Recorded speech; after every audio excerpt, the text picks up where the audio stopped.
ನೀರ್ಗಂಟಿ ಸೀನಾ ಸಿಕ್ಕಿದ್ದ. ಅವನ ಹತ್ರ ಕೇಳ್ದೆ, ದೇವಸ್ಥಾನದ ಕಾಂಪೌಂಡ್ ಬಿದ್ದು 5 ಜನಕ್ಕೆ ಪೆಟ್ಟಾಗಿದೆಯಂತೆ. ಅವ್ರನ್ನ ಆಸ್ಪತ್ರೆಗೆ ಕರ್ಕೊಂಡು ಹೋಗಿದಾರಂತೆ. ಅದಕ್ಕೆ ಹೇಳೋದು ಯಾವಾಗಲೂ ಹುಡುಗ ಬುದ್ಧಿಲಿ ಇರಬಾರ್ದು ಅಂತ. ಸಾರಿ ಕಣೆ ಅಕ್ಕ. ಈಗ ಕೇಳೇನು ಪ್ರಯೋಜನ? ಬಯಸ್ಕೊಂಡಿದ್ದಾಯ್ತಲ್ಲ. ನೀನು ಮಾತಾಡ್ಲಿ ಅಂತ ಇತ್ತು. ನನಗಿರ್ಲಿಲ್ವಲ್ಲ. ಸಾರಿ ಕೇಳಬೇಕಿತ್ತು. ಯಾವತ್ತೂ ಅವಕಾಶ ಸಿಕ್ಕಾಗ ಕೇಳ್ತಿದ್ದೆ.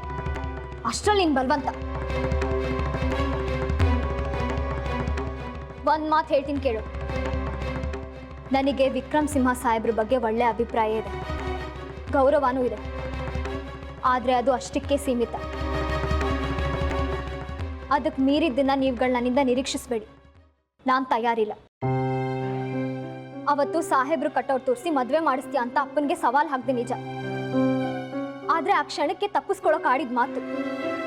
ಅದನ್ನು ನೀವುಗಳು ಯಾರು ಗಂಭೀರವಾಗಿ ತಗೊಳ್ಳೋ ಅವಶ್ಯಕತೆ ಇಲ್ಲ. ನಾನು ಇವತ್ತಿಗೂ ನನ್ನ ಮಾತಿಗೆ ಬದ್ಧ. ನನಗೆ ಮದುವೆ ಬೇಡ.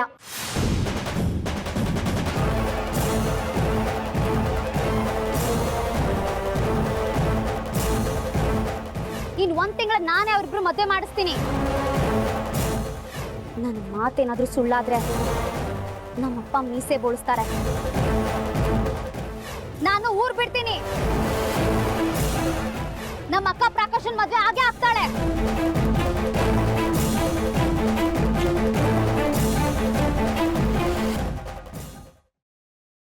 ವಿಷಯ ತಿಳಿಯಿತು. ರಾಜಕೀಯ ಅಂದ್ರೇ ಹೀಗೆ ಮಗನೇ, ಪ್ರತಿದಿನ ಅನಿರೀಕ್ಷಿತ. ಎಲ್ಲಿ ಏನೇ ನಡೆದ್ರು ನಮ್ಮ ಕಾಲ್ಗೆ ಬಂದು ಸುತ್ಕೊಳ್ಳುತ್ತೆ. ಈಗ ನನ್ನ ತಲೆಗೆ ಬಂದಿದೆ ಅಪ್ಪಾಜಿ. ಹೈಕಮಾಂಡ್ ಇಲ್ಲಿವರೆಗೂ ನಾನು ಏನು ಹೇಳಿದ್ರು ಬೆಂತಟ್ಟೋರು. ಆದರೆ ಈಗ ನನ್ನ ವಿರುದ್ಧನೇ ಮಾತಾಡ್ತಿದ್ದಾರೆ. ಎಲೆಕ್ಷನ್ ಬೇರೆ ಹತ್ರ ಬರ್ತಾ ಇದೆ. ಇದಕ್ಕೆ ಸರಿಯಾಗಿ ದೇವಸ್ಥಾನ ಕಾಂಪೌಂಡ್ ಬಿದ್ದು ಜನ ಎಲ್ಲ ಸೀರಿಯಸ್ ಆಗಿದ್ದಾರೆ. 24 ಗಂಟೆ ಟೈಮ್ ಕೊಟ್ಟಿದ್ದಾರೆ. ಅವ್ರೇನೋ ಸತ್ತೋದ್ರೆ ನನ್ನ ತಲೆಗೆ ಬರುತ್ತೆ. ಜನಗಳ ಪ್ರೀತಿ ಗಳಿಸಿದವ್ರಿಗಿಂತ ಕಷ್ಟಗಳು ಬರೋದು ಸಹಜ. ಕೂತ್ಕೊಳ್ಳೋಕೆ ಪಟ್ಟ ಸಿಗದೆ ಇರೋರು ಬೇಸತ್ತು ಕೂತಿರೋರು ಕಾಲೆಳೆಯೋಕೆ ಕಾಯ್ತಿರ್ತಾರೆ. ಇದಕ್ಕೆಲ್ಲ ನೀನು ತಲೆ ಕೆಡಿಸ್ಕೋಬೇಡ. ಇದರಿಂದ ಯಾವ ಪರಿಹಾರನೂ ಸಿಗೋಲ್ಲ. ಇನ್ನೂ ಗೊಂದಲ ಆಗುತ್ತೆ. ನಾನು ನನ್ನ ದುಡ್ಡಲ್ಲಿ ದೇವಸ್ಥಾನ ಕಾಂಪೌಂಡ್ ಕಟ್ಸಿದ ಅಪ್ಪಾಜಿ. ಏನೋ ದೇವ್ರ ಸೇವೆ ಅಂತ ಮಾಡ್ಕೋದ್ರೆ ಈಗ ನನ್ನ ಕುತ್ತಿಗೆಗೆ ಬಂದ್ಬಿಡ್ತು. ಆ ದೇವರೇ ನಿನ್ನನ್ನು ಕಾಪಾಡ್ತಾನೆ ಕಣ. 1 ಗಂಟೆ ಸುಮ್ಮನೆ ಇದ್ಬಿಡು. ಮನಸ್ಸು ತಿಳಿ ಆಗ್ತಿದ್ದಾಗೆ ತಾನಾಗೆ ಪರಿಹಾರ ಕಂಡು ಬರುತ್ತೆ. ಕೆಲವು ಸರಿ ಆಕಸ್ಮಿಕಗಳು ನಾವು ಮಾಡಿರೋ ತಪ್ಪು ಅಂತ ಕಾಣಿಸ್ತವೆ. ಆದರೆ ದೇವಸ್ಥಾನದ ಕಾಂಪೌಂಡ್ ಬಿದ್ದಿರೋದು ಆಕಸ್ಮಿಕ ಅಲ್ಲ. ಕಾಂಪೌಂಡ್ ಬೀಳ್ಸಿರೋದೆ ನಿನ್ನನ್ನು ಬೀಳ್ಸೋಕೆ. ಇದರಿಂದ ಒಂದು ಸಂಚೆ ಇದೆ.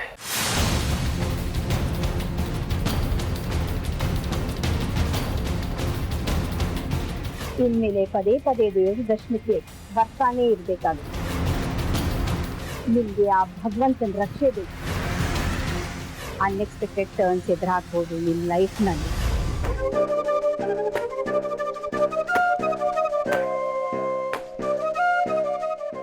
ಈಗ ಏನು ಮಾಡಲಿ ನಾನು? ಅಡುಗೆ ಆಗಿದೆ, ಹೋಗಿ ಊಟ ಮಾಡು. ಅದಲ್ಲ, ಮತ್ತೆ ಚಾಲೆಂಜ್ ಮಾಡಿಬಿಟ್ಟಿದ್ದೀನಿ ನಿನಗೆ ಸಾಹೇಬ್ರಿಗೆ ಮದುವೆ ಮಾಡಿಸ್ತೀನಿ ಅಂತ. ಚಾಲೆಂಜ್ ಮಾಡೋಕೆ ಮುಂಚೆ ನನ್ನ ಕೇಳಬೇಕಲ್ವಾ? ಒಳ್ಳೆ ಭಾವನೆ ಬಂತು ನಿಮಗೆ ಸಾಹೇಬ್ರ ಮೇಲೆ. ಅದು ಪ್ರೀತಿಯಾಗಿ ಪರಿವರ್ತನೆ ಆಗ್ಬೋದು ಅನಿಸ್ತು. ಬಂದ ಭಾವನೆ ಹಾಗೆ ಉಳ್ಕೊಳ್ಳೋದಕ್ಕೆ ಸಾಧ್ಯನೇ ಇಲ್ವಾ? ಆ ಭಾವನೆ ಮುಂದುವರೆದು ಪ್ರೀತಿ ಆಗಬೇಕು, ಪ್ರೇಮ ಆಗಬೇಕು, ಅಥವಾ ದ್ವೇಷ ಆಗಬೇಕು. ಯಾಕೆ ಒಬ್ಬ ವ್ಯಕ್ತಿ ಬಗ್ಗೆ ಮನ್ಸಿಗೆ ಬಂದ ಭಾವ ಹಾಗೆ ಉಳ್ಕೊಳ್ಬಾರ್ದಾ? ಉಳಿಬೋದು. ಮತ್ತ್ಯಾಕೆ ಅದಕ್ಕೆ ಬೇರೆ ಬಣ್ಣ ಕೊಡೋದಕ್ಕೆ ಪ್ರಯತ್ನ ಪಡ್ತಿದ್ಯಾ? ನಮ್ಮ ಅಕ್ಕ ಲೈಫ್ನಲ್ಲಿ ಸೆಟ್ಲ್ ಆಗಲಿ ಅಂತ. ಮದುವೆ ಆಗೋದಂದ್ರೆ ಸೆಟಲ್ ಆಗೋದಲ್ಲ ಕಣೆ, ಅನ್ಸೆಟಲ್ ಆಗೋದು. ಒಂದು ಪರಿಸರಕ್ಕೆ, ಒಂದಷ್ಟು ವ್ಯಕ್ತಿಗಳಿಗೆ, ಒಂದು ವೃತ್ತಿಗೆ ಹೊಂದ್ಕೊಂಡು ಬದುಕ್ತಾ ಇರ್ತೀವಿ. ಮದುವೆ ಆಗ್ತಿದ್ದ ಹಾಗೆ ಅದನ್ನೆಲ್ಲ ಬಿಟ್ಟು ಹೊಸ ಪರಿಸರ, ಹೊಸ ಜನ, ಹೊಸ ಮುಖಗಳು, ಹೊಸ ಭಾವನೆಗಳಿಗೆ ಅಡ್ಜಸ್ಟ್ ಆಗೋದಕ್ಕೆ ಪ್ರಯತ್ನ ಪಡ್ತೀವಿ. ಅಷ್ಟರಲ್ಲಿ ಮಕ್ಕಳು, ಅವ್ರ ಬೆಳವಣಿಗೆ, ಸ್ಕೂಲು, ಅಷ್ಟರಲ್ಲಿ ನಮಗೆ ಮಧ್ಯ ವಯಸ್ಸು, ಆರೋಗ್ಯದಲ್ಲಿ ಏರುಪೇರು. ಅದಕ್ಕೆ ಗಂಡನ ಮನೆಯವ್ರನ್ನ ಅವಲಂಬಿಸಿ ಮಾತು ಕೇಳು. ಇದ್ಯಾವುದು ಬೇಡ ಕಣೆ. ಟೀಚರ್ ಕೆಲಸ ಇದೆ, ಅಪ್ಪ ರಿಟೈರ್ ಆಗ್ತಾರೆ, ನಿನಗೆ ಮದುವೆ ಮಾಡ್ತೀವಿ. ಬೇಜಾರಾದಾಗೆಲ್ಲ ನಾನು ಅಪ್ಪ ನಿನ್ನ ಮನೆಗೆ ಬರ್ತೀವಿ, ಹೋಗ್ತೀವಿ. ನೆಮ್ಮದಿಯಾಗಿದ್ಬಿಡ್ತೀನಿ ಕಣೆ. ಅಪ್ಪನ ನೋಡ್ಕೊಂಡು ಮಕ್ಳಿಗೆ ಪಾಠ ಮಾಡ್ತಾ, ನಿನಗೆ ಮಕ್ಕಳಾದ್ರೆ ಅವ್ರನ್ನ ಆಟ ಆಡಿಸ್ಕೊಂಡು ಸಾಕು. ಇಷ್ಟು ಈ ಬದುಕಿಗೆ ಮದುವೆ, ಮಕ್ಕಳು, ಸಂಸಾರ, ಜಂಜಾಟ ಇದೆಲ್ಲ ಮುಂದಿನ ಜನ್ಮಕ್ಕಿರಲಿ.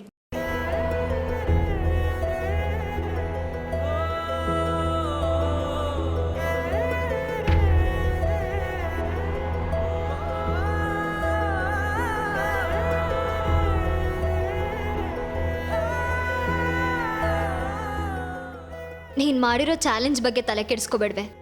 ಒಂದು 4 ದಿನ ಎಲ್ಲ ಮರ್ತೋಗ್ತಾರೆ. ಆದರೆ ನಾನು ಮರ್ತಿಲ್ಲ ಕಣೆ ಅಕ್ಕ. ನಿನ್ನ ಮದುವೆನ ಮಾಡಿಸ್ತೀನಿ. ನಿನ್ನ ಲೈಫ್ ಸೆಟ್ಲ್ ಆಗೋದು ಅಷ್ಟೇ ನನಗೆ ಮುಖ್ಯ.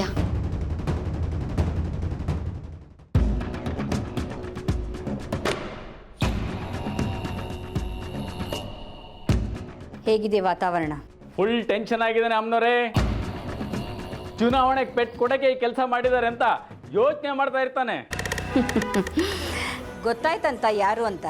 ಕಾಂಪೌಂಡ್ ಹಿಂದೆ ಯಾರ ಕೈವಾಡ ಇದೆ ಅಂತ ಗೊತ್ತಾಗಿದೆ, ನಾವೇ ಅಂತ ಇನ್ನೂ ಗೊತ್ತಾಗಿಲ್ಲ. ಇದ್ರ ಹಿಂದೆ ವ್ಯಕ್ತಿಗಳಿದ್ದಾರೆ ಅಂತ ಗೊತ್ತಾಗ್ಲಿ. ಆಕಸ್ಮಿಕ ಅಂತ ಅವ್ನು ಸುಮ್ಮನಿರಬಾರ್ದು. ಅವನ ಮುಂದೆ ನಿಲ್ಲೋಕೆ ಒಬ್ಬ ವ್ಯಕ್ತಿ ಇದ್ದಾನೆ ಅಂತ ಅವನಿಗೆ ಸೂಚನೆ ಸಿಗ್ತಾ ಇರಬೇಕು. Hospital condition? ಟ್ರೀಟ್ಮೆಂಟ್ ನಡೀತಾ ಇದೆ ಅಮ್ಮನವರೇ. ಇಬ್ಬರು ಇನ್ನೂ ಸೀರಿಯಸ್ಸು. ನಾಳೆ ಬೆಳಿಗ್ಗೆವರೆಗೆ ಏನು ಹೇಳೋ ಆಗಿಲ್ಲ. ವಿಕ್ರಮ್ ಎಲ್ಲಿದ್ದಾನೀಗ? ಬೆಂಗಳೂರಲ್ಲೇ ಇದ್ದಾನೆ. ಇನ್ನೂ ಜನಗಳ ಭೇಟಿಗೆ ಹೋಗಲೇ ಇಲ್ವಾ? ಹೋಗಿಲ್ಲ. ಯಾರೋ ಬೇಕು ಅಂತಲೇ ಈ ಕೆಲಸ ಮಾಡಿದ್ದಾರೆ ಅಂತ ವಿಷಯನ ಗಟ್ಟಿ ಮಾಡ್ಕೊಳ್ಳೋಕ್ಕೆ ಮೇಸ್ತ್ರಿ ಮನೆಗೆ ಹೋಗಿದ್ದಾನೆ. ಮನೇಲಿ ಆರಾಮಾಗಿ ಸೆಟ್ಲ್ ಆಗ್ಬಿಟ್ನಾ ವಿಕ್ರಮ್ಮು? ಜನಗಳೇ ನನ್ನ ಪ್ರಾಣ ಅಂತ ಹೇಳ್ತಾನೆ. ನಾನು ಅವನಿಗೆ ಸುಮ್ಮನೆ ಬಿಡ್ತೀನಾ? ದೇವು ಹೆಸರಲ್ಲಿ ಸ್ಕೂಲ್ ನಡೀತಾ ಇದೆ ಅಲ್ವಾ? ಈಗದು ವಿಕ್ರಮ್ ಹೆಸರಲ್ಲಿದೆ. ಸ್ಕೂಲ್ ಅಂದಮೇಲೆ ವ್ಯಾನ್ ಇರುತ್ತೆ ಅಲ್ವಾ? ಅರ್ಥವಾಯ್ತು ಅಮ್ಮನವರೇ. ಆದರೆ ಕಾಂಪೌಂಡ್ ವಿಚಾರದಲ್ಲಿ ಆದಾಗ ಹಾಕಬಾರ್ದು. ಮಕ್ಕಳು ನೆನಪಿರಲಿ, ಯಾರ ಪ್ರಾಣಕ್ಕೂ ತೊಂದರೆ ಆಗಬಾರ್ದು. ಗೊತ್ತಾಯ್ತು ಅಮ್ಮನವರೇ. ಪ್ರಪಂಚನೇ ಹತ್ತುರಿತಾ ಇದ್ರೆ ನೀನ್ ಮನೇಲಿ ಆರಾಮಾಗಿದೀಯಾ ಅಲ್ಲ ವಿಕ್ರಮ್?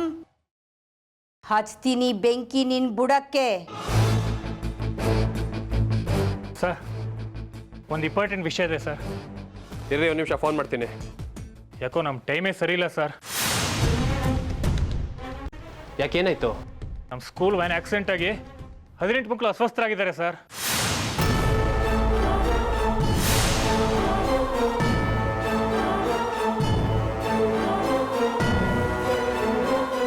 ಏನ್ರಿ ಹೇಳ್ತಾ ಇದ್ದೀರಾ? ಎಲ್ಲ ನಮಗೆ ಬಂದು ಒಕ್ಕಿಸ್ಕೊಂತಿದ್ಯಲ್ರಿ. ಏನ್ ನಡೀತಿದೆ?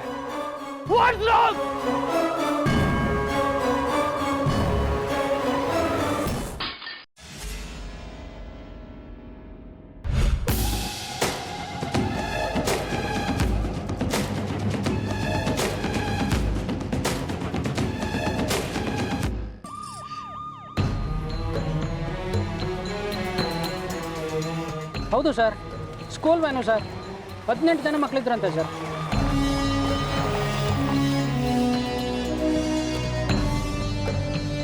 ಟ್ರೀಟ್ಮೆಂಟ್ಗೋಸ್ಕರ ಹತ್ರದ ಹಾಸ್ಪಿಟ್ಲಿಗೆ ಸಾಗಿಸ್ತಾ ಇದ್ದೀವಿ ಸರ್. ತುಂಬ ಮಕ್ಳಿಗೆ ಪೆಟ್ಟಾಗಿದೆಯಂತೆ. 18 ಮಕ್ಕಳಿದ್ರಂತೆ ವ್ಯಾನಲ್ಲಿ.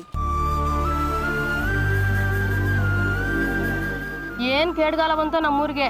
ಆ ವ್ಯಾನಲ್ಲಿ 8 ಜನನೇ ಅಂತ ತುಂಬೋದು. 18 ಜನ ಏನಕ್ಕೆ ತುಂಬಿದ್ರು ಇವರು? ಇನ್ನೊಂದು ವ್ಯಾನ್ ಕೆಟ್ಟೋಗಿದೆಯಂತೆ, ಅದಕ್ಕೆ ಹೀಗೆ ಮಾಡಿದ್ದಾರೆ. ನಮ್ ಸಾಹೇಬ್ರು ದತ್ತಕ್ಕೆ ತಗೊಂಡಿದ್ದು. ಇಷ್ಟೆಲ್ಲ ಆದ್ಮೇಲೆ ನಾವು ಅಲ್ಲಿ ಹೋಗಿಲ್ಲ ಅಂದ್ರೆ ಜನ ನನ್ನ ಬಗ್ಗೆ ತಪ್ಪು ತಿಳ್ಕೊಂತಾರೆ. ಯಾವುದೇ ಕಾರಣಕ್ಕೂ ವಿಕ್ರಮ್ ಸಿಂಹ ನಾರಾಯಣಪಟ್ಟಣಕ್ಕೆ ಹೋಗ್ಬಾರ್ದು. ಜನಗಳು ಬೇಜಾರ್ ಮಾಡ್ಕೊಂಡಷ್ಟೊತ್ತಲ್ಲಿ ನಾನು ಅಲ್ಲಿ ಇರ್ಬೇಕು. ಜನಗಳ ಆಕ್ರಂದನ ಮುಗಿಲ್ ಮುಟ್ಬೇಕು. ಅವ್ರಿಗೆ ಸಮಾಧಾನ ಮಾಡ್ಬೇಕು. ದೇವರು ಅಂತ ಪ್ರೀತಿಸ್ತಾ ಇದ್ದ ಜನ ದೇವ್ಗಳ ತರ ರೊಚ್ಚಿಗೆ ಹೇಳ್ಬೇಕು.